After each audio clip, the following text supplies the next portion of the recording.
Oh, one of the things that I talk about in the book is that it is important to arrange your day. And I'm going to talk a little bit more about it than I do actually in the book here, because there's always going to be more to be told about these kind of things. One of the things is that you have to arrange your day around your prevention of aging. And aging comes from a lot of different kind of things. Let's start at the beginning.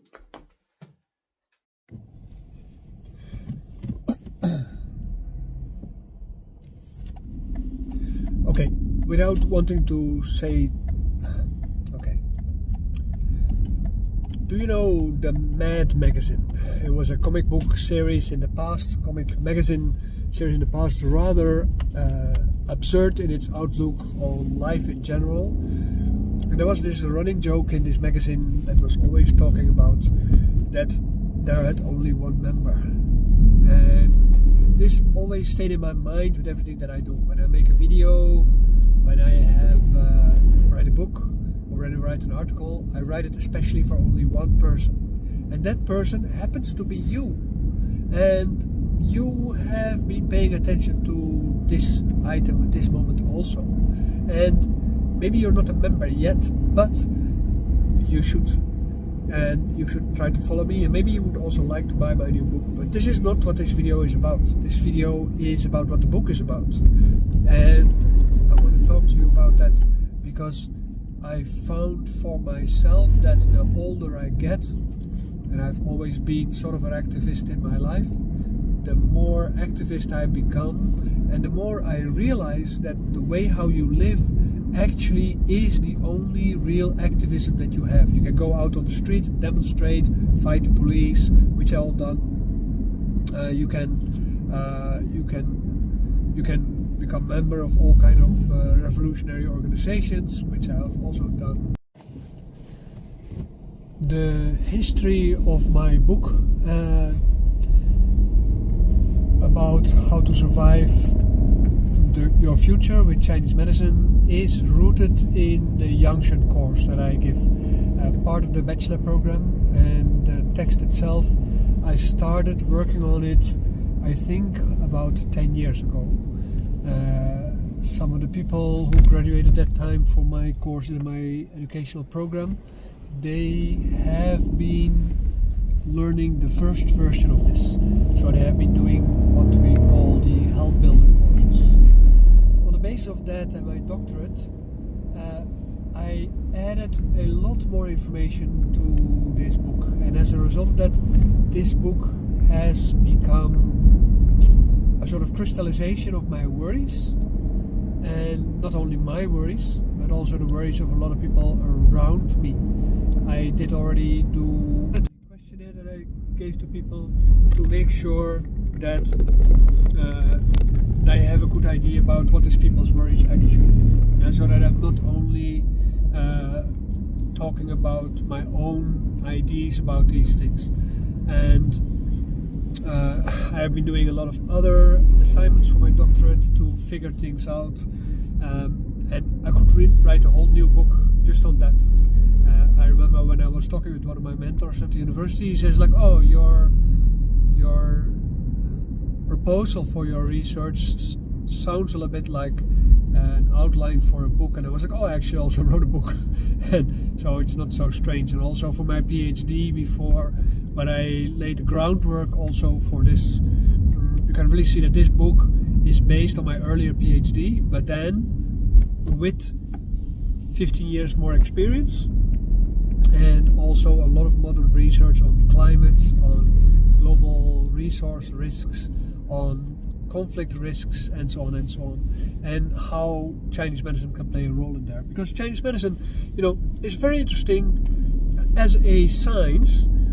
It is mostly based on the direct experience of things. So the language of Chinese medicine, even though there are some concepts in there like fire-like or water-like or wood-like or metal-like, the ideas of what is called the Wu Xing and also Yin Yang and a lot of other things, they are based on direct observation and also on the observation of what's happening inside your body, and as a result the observation of what is happening inside your body on what you can do through meditation or exercise or eating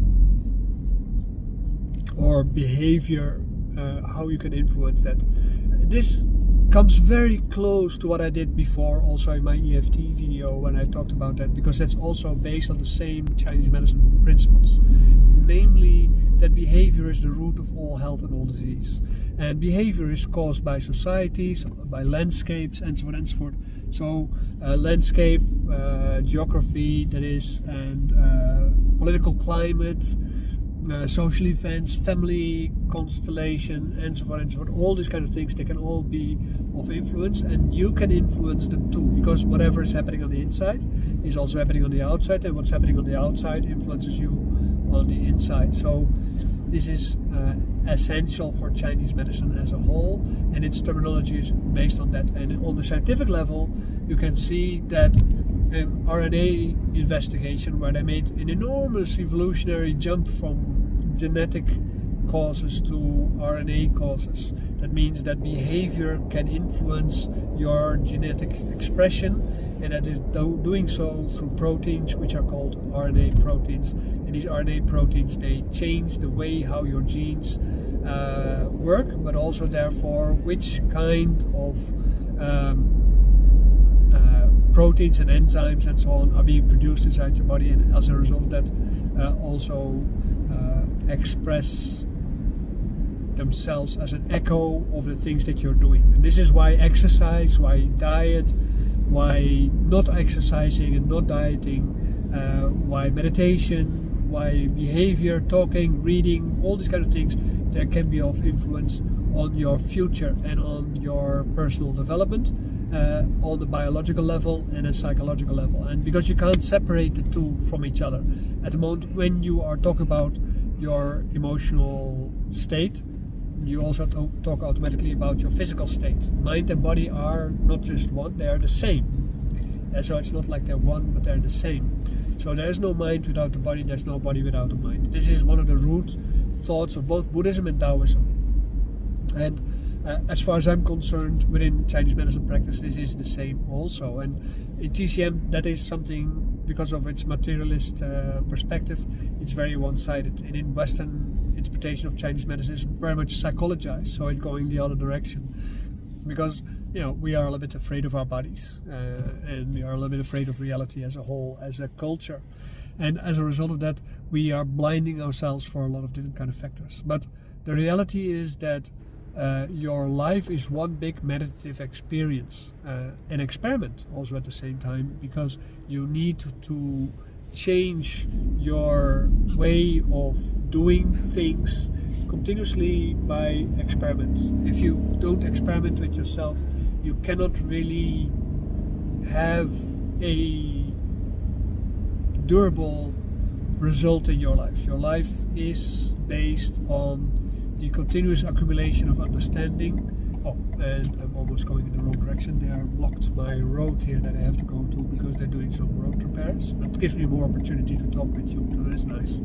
These changes that you are then at that moment realizing, you have to evaluate that. For this you need a framework, and Chinese medicine has the right kind of framework. So Chinese medicine is, yes, for therapists, but primarily it is what is called Dantao or alchemy, in the sense that you are trying to develop a deep understanding of the mechanisms of your internal and external changes. So the way how you dress might be of influence, the colors that you wear, the way how you direct your interior from your house, that is feng shui part, or the environment in which you live, the landscape. So I, for instance, had a client once come from a very hot country, and because of that certain things did not notice. But when she came to the Netherlands, she all of a sudden realized, because of living in a cold climate, there were all kind of disease patterns coming up. And when she came to me, she said, oh, but that is because of the climate change. From a hot climate to a colder climate, all of a sudden you start noticing particular kind of issues that are not visible when you're in a warm country. And so I resolved that with her, and then after that everything was fine. She got a child and everything like that, just as she wished for. So as a result of that, you can see that sometimes minor changes are necessary, but you need skill for that skillful means, as it's being called in the Lotus Sutra, Buddhist Daoist text that is used in Trance and Taoism. And also you find the same ideas in the Taiping Ching, the Great Peace classic or sutra, where they also talk about how things come about. And you see that the Daoist theory, the Chinese medicine theory, actually are the same. I remember when I was in a conference in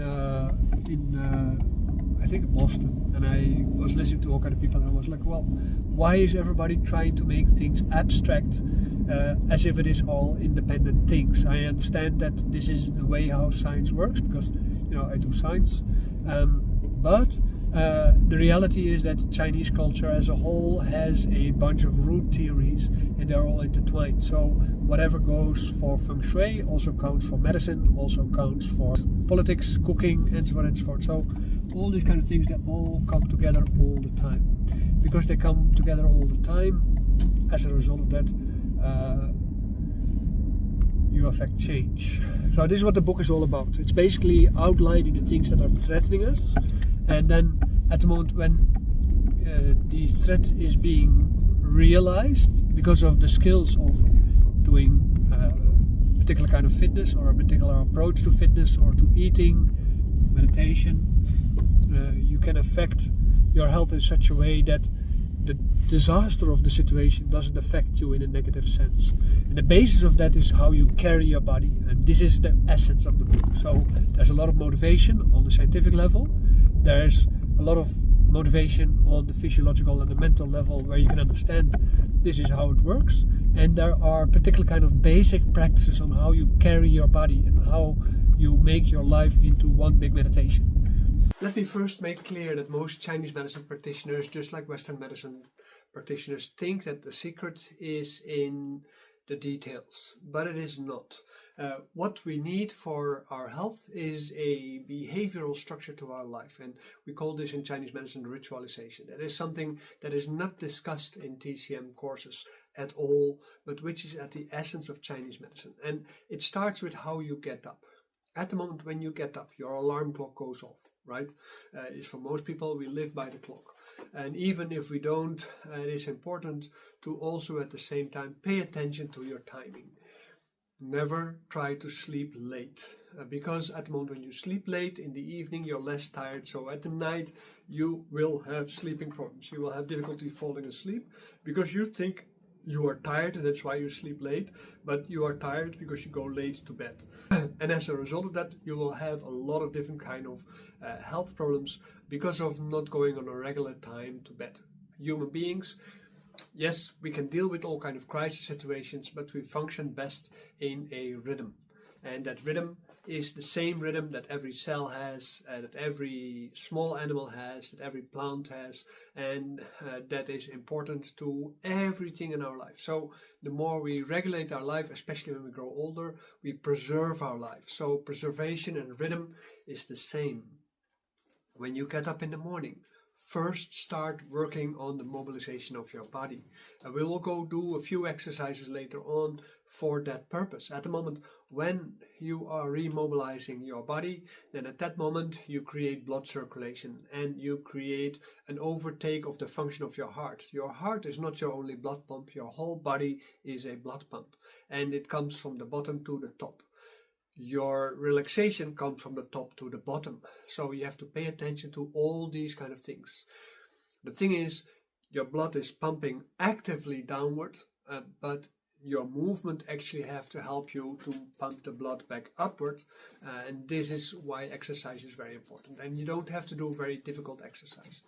The other thing is, and this is what the book discusses to a large degree, is that at the moment when you are carrying yourself, your joints are in a particular kind of structure, and when you are hanging inside your body, which 99% of all people do, then at that moment the space between your cartilages from the different joints is going to be minimized, and as a result of that, when you grow older, you are not going to have the right kind of fluid, synovial fluids and other kind of fluids and chemicals to make sure that they do not become sticky to each other, so you become stiff and you start having sort of plaque around your joints. and that demobilizes you. And if you do not exercise, that doesn't remobilize. It will cause pain. This is normal, because every physical structure, when you take it apart, it will cause pain. This is something that you have to learn to live with, because otherwise you just simply do not get any better. At the moment when you are going through these things and you start seeing your remobilization, you start noticing your face, your hands, your chest, your back, your hips, your legs, your feet, everything starts changing with that. A lot of problems that we have, especially when aging, these are surface problems. And you have to understand, you start aging from the moment when you start sitting and lying down a lot. Like students at high school, they sit a lot for studying, and as a result of that, they start developing all kinds of problems. And you can go to the gym and you make very strong muscles, but you forget the most important part, namely that you are a body, you're not your muscles. If your muscles supposed to be very strong, we would be born with them, and they are not supposed to be strong. Strong muscles is the antithesis to a healthy body. Yes, sure, you will have a lot of blood, but a lot of blood is no guarantee for health. This is also the reason why so many sports people, they need frequent physiotherapeutic help, because they didn't do anything right.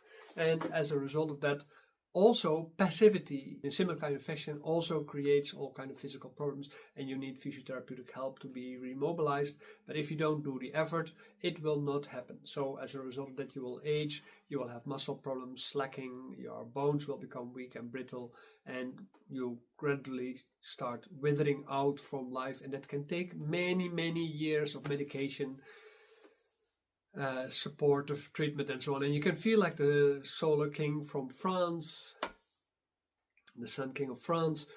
But at the moment when you are in that process, you are basically exploiting a system that is not there to support damage as a result of self-inflicted wounds. So there's a moral aspect to this. So let's go through a few exercises that are really very important. Let's go down to my toes. At the moment when I'm sitting like this, I have bad mobilization. Lifting my heels is very important. Holding it up for a while and then come down again. Lifting it up, holding it up for a while and then come down. Because as a result of that, you are training your calves, but you're also training your heels. A lot of your balance is in this place. Another important exercise is going to stand up. And at the moment when you stand up, gradually come down. Try not to lean on your hands, try not to lean on anything, but if you have to, just lean on something to get up. And then come down again, come down again, and again, like that. So if you do this process 20 times a day, 20 times, preferably in one session, then it's already very good. At the moment, when you are standing, sinking through your knees, just go up and down. Also, like this is a very good pumping exercise, just simply to help you develop your blood flow.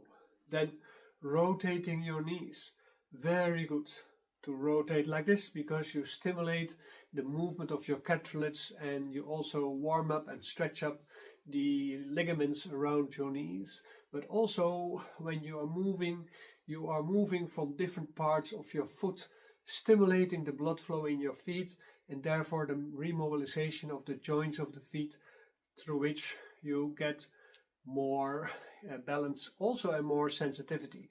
Very important, especially when you are diabetic, because that is reducing your sensitivity from your feet. If you're recovering from a fall and you have less feelings in your legs, also very important part. Try to stand as straight as possible. Don't lean forward while you do this, because that's bad for your back. Move with your hips. When you move with your hips, moving with your hips in both directions also similarly helps you to loosen up the structures around your sacral bone and your tailbone, which as a result that you are getting stronger and more mobile. Likewise, in your hands, when you hold your fingers in monkey pose, you lift yourself up and you let yourself hang a bit and you drop a little bit, not too hard, but a little bit, because you don't want to give yourself a concussion. Then at that moment you also at the same time strengthen the structures of your shoulders and your arms at the same time. Very important. Move your hands backwards and forward. This is actually an exercise from Kung Fu. So go forward and go backward. Go forward and go backward.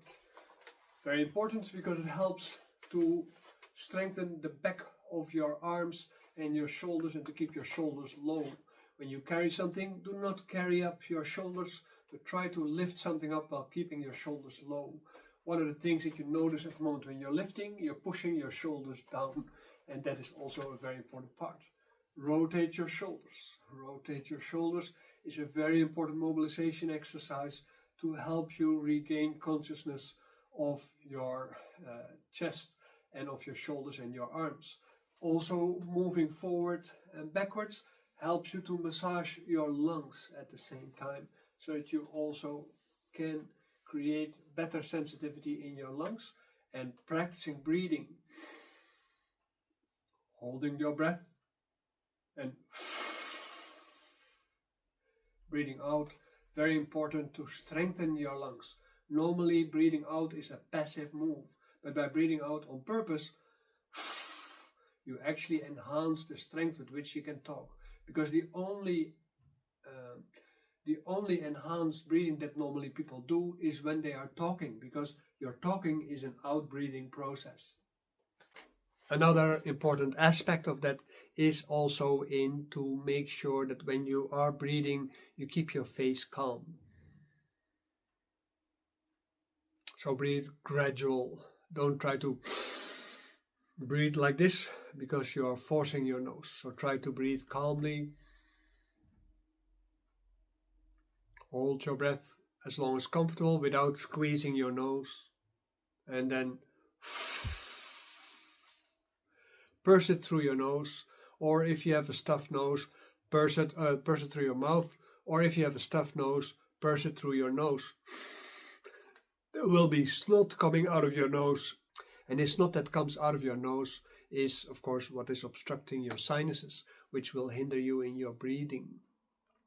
All right, so I hope these exercises are beneficial for you, and I look forward to see you in my next video. Make sure you become a member if you join my Patreon, or if you start signing up for our research program where we are going to test the quality of the meditation, food, and the exercise program to help people increase their health because of very simple but large programs of exercise to reduce the need for healthcare in general. These exercises are a stepping stone for that purpose. When you go do the fitness course already, then you will see that we begin with stepping stones, which are other ones than these ones. Thank you for watching, and I hope you like my suit. This is my Sunday suit for when I am trying to show my vanity. I'm planning to do another book later on more details of these kind of techniques, and I hope that everybody will enjoy that as much as this one. So I hope you really enjoy this book, and if you feel like sponsoring my work, then that would be really great. I look for a sponsor right now to help me finance my trip to London in March 2026, because there is the London Book Fair. I've been invited to come give a lecture there and to sign my book, of course, and to talk with different media about my book and about the importance of changing healthcare worldwide. And I would very much love to do that, because that's my work and that's my attitude, and that is how I see life in general, and that is also my concern in general. And yeah, I don't have the money myself because of all the things that happened in the last 10 years myself, because of the malversations of my landlord of my clinic, who basically dumped his debts on my company. His psychological problems, I guess. Idiots. Thank you.